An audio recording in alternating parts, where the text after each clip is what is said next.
Hello my friends and welcome to Sew Aldo. On today's episode, I am going to show you how to transform this skirt into a pair of shorts. So if you want to see how, then keep on watching. First, I am going to cut out the back pieces. As you can see, I am just going to use this short pants pattern that I drafted last year. If you want to see that tutorial, I'm just going to have the link in the description box below so you can go ahead and watch that. Now I'm cutting out the front pieces, and you will need about 1 yard of fabric for this project. After that, I am going to cut out the waistband. These shorts are gonna have a paper bag waistline, so basically I just cut out about 10 inches wide waistband. Now it's time to join the pieces together. I match the front piece to the back piece. Right sides of the fabrics are facing, and I'm going to sew along the edge. I am doing a 1/2 inch seam allowance. Now I am going to join the front seam and the back seam. So this is the front and this is the back. I am also doing a 1/2 inch seam allowance.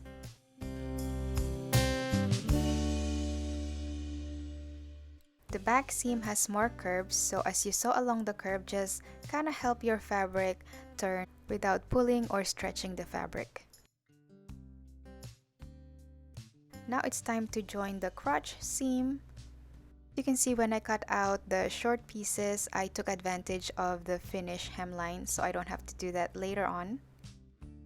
And this is what it should look like. It's beautiful. Then I'm going to trim off this excess fabric right here on the top of the waistline, and I'm going to do the same thing on the other side.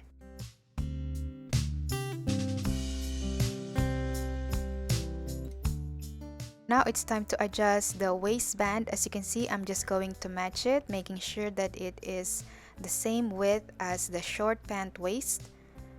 Now I'm going to join the side seam. I'm also going to stay stitched along the waistline so it doesn't stretch out the fabric. If you are wondering, this type of material is not a stretchy material. This is actually a woven material. Now the waistline is much more stable and it's not going to stretch out any further. Now I am going to match the side seams of the waistband. Right sides of the fabrics are facing each other, and then I'm going to sew it all the way around. If you are enjoying the tutorial, please give this video a thumbs up. And yeah, thank you so much for doing that, darling. Now I am going to fold the edge and then bring it to the waistline like this. And I'm going to secure it with a few pins.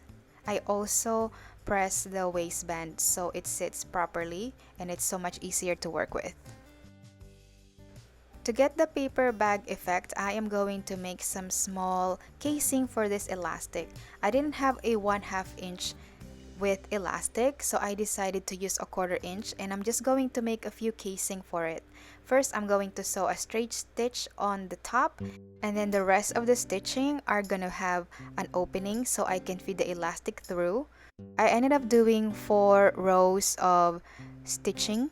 If you are using a 1/2 to 1 inch elastic, you can just do 1 casing. But because the elastic that I'm using is kind of thin and flimsy, I had to use a few elastic in there to make the waistline nice and stable. After that, I sew the ends of the elastic, and then I am going to close the drive. Now I am going to top stitch the actual waistband. As you can see here, be sure that you are putting the raw edge inside the waistband so it is nice and clean. This is the before and this is the after. I absolutely love how it turned out. I sew on a vintage button for an extra detail. Thanks so much for watching, and I hope you learned something today. If you did, don't forget to give this a thumbs up and subscribe to my channel if you haven't already. Thanks so much again, and I'll see you next time. Bye!